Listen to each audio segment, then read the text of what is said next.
Hello everyone, welcome to our new blog.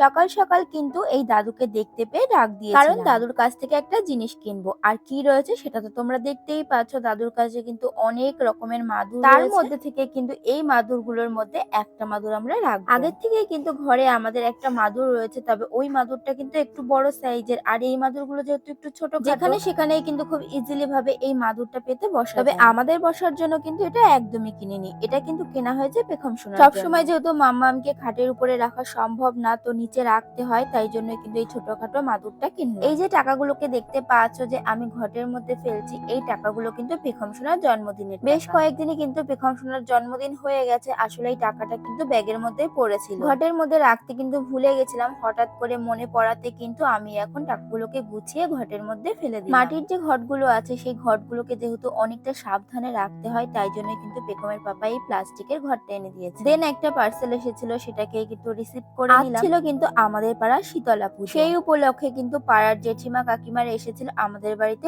জানো তো, আগের বছর পাড়ার শীতলা পুজোটা আমার কাছে অনেক স্পেশাল ছিল, কারণ পেখম সোনা কিন্তু শীতলা পুজোর দিনেই হয়েছে। দেখতে দেখতে দেখো কেমন একটা বছর পূর্ণ হয়ে পুজো হওয়ার পরে কিন্তু মা প্রসাদ নিয়ে এসেছিল, ফল প্রসাদ, আর তার সাথে এই যে জল জল দেখতে পাচ্ছ, এটাকে কিন্তু শীতলি বলে। বিকেল বিকেলে কিন্তু তোমাদের ছোট্ট লিটিল গোল পেখম সোনা দেখো গাড়ি নিয়ে রেডি হয়ে গেছে, কারণ ওকে এখন ঘুরতে নিয়ে যেতে হবে। কেন জানি না, বিকেল সময়টা আসলে ও কিভাবে যেন বুঝতে পেরে যায় যে ওকে এখন ঘুরতে যেতে হবে। তবে বেশিরভাগ সময়টাই কিন্তু মাম্মা আমাকে ওর ঠামিয়ে নিয়ে ঘুরতে বেরোয়। যেহেতু মায়ের শরীরটা অতটা ভালো না, একটু ঘুমিয়ে রয়েছে, তাই জন্য ভাবলাম যে আমি পেখম সোনাকে একটু ঘুরিয়ে নিয়ে আসি। বাচ্চাদেরকে কিন্তু এইরকম মাঝে সাঝে একটু ঘুরতে নিয়ে বেরোতে হয়, তাহলে কি হয় ওরা যাতে পরিবেশটার সাথে ভালোভাবে পরিচয়। আজকে জানো তো, আমি একটা ছোট্ট জিনিস গিফট পেয়েছি। তো কি গিফট পেয়েছি চলো তোমাদেরকে দেখিয়ে দিই। এই দেখো পানটা কিন্তু আমাকে পিসি গিফট করেছিল, যেহেতু আমি মিষ্টি পান খেতে ভালোবাসি, তাই পিসি কিন্তু আমাকে একটা পান এনে দিয়েছে। তবে পুরো পানটা কিন্তু আমি খাইনি, অর্ধেকটা আমি খেয়েছি আর অর্ধেকটা কিন্তু বড়মশাই। কে কে আমার মতো মিষ্টি পান খেতে ভালোবাসো অবশ্যই কিন্তু জানিও। আজকে কিন্তু হলো পেখমের কাকায়ের বার্থডে, তো সেই জন্য কিন্তু গেছিলাম ওদের বাড়িতে।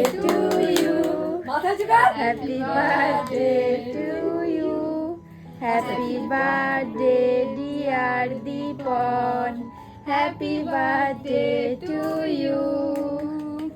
হাত দিয়ে আসতে করে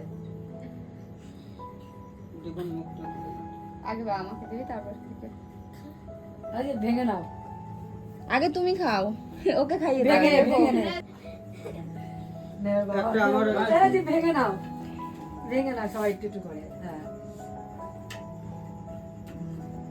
তুমি ভেঙে নাও একটুখানি, খাও খাও, তুমিও তুমি খাও। নাও একটু ভেঙে নাও, একটু ভেঙে নাও, শুভ নাও। ওর বার্থডেটা কিন্তু একদমই ঘরোয়াভাবে সিম্পল ভাবেই করা হয়েছিল। কেক কাটিং হয়ে যাওয়ার পরে কিন্তু পিসি আবার কেক আর পায়েস হাতে ধরিয়ে দিল। তো চলো আমি খেতে থাকি। এটা